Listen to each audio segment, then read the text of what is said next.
The Open Window. This story is about a young girl, Veera, who frightens the nervous Mr. Nuttall with a made-up story. Mr. Frampton Nuttall was a nervous sort of person. The doctor had advised him to spend some time in the country to calm his nerves. Since he did not know anyone there, his sister had provided him with letters of introduction to some of the people she knew. He began by visiting Mrs. Sappleton. When he reached her house, he was met by the woman's young niece, Veera. When Veera learned that Mr. Nuttall did not know anyone in the area, she made up a story about how her aunt had lost her husband and two brothers in a tragic hunting accident 3 years ago.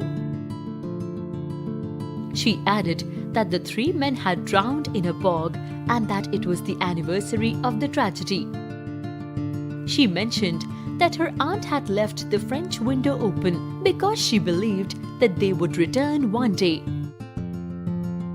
Mrs. Sappleton arrived just then. Unknowingly, she confirmed her niece's story by mentioning that she was expecting the men to come home from shooting any time now.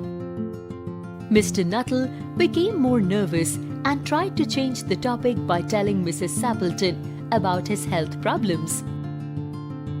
Suddenly, Mrs. Sappleton became very alert and commented that the men were back just in time for tea.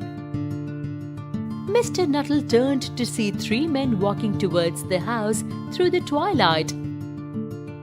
His nervous disposition led him to think that they were ghosts. He got up and fled in terror. Mrs. Sappleton was astonished at his behavior and said it was as though he had seen a ghost. This time, Veera claimed that Mr. Nuttall had once been attacked by dogs in India and was afraid of them ever since. She guessed that Mr. Nuttall must have seen their dog and run away.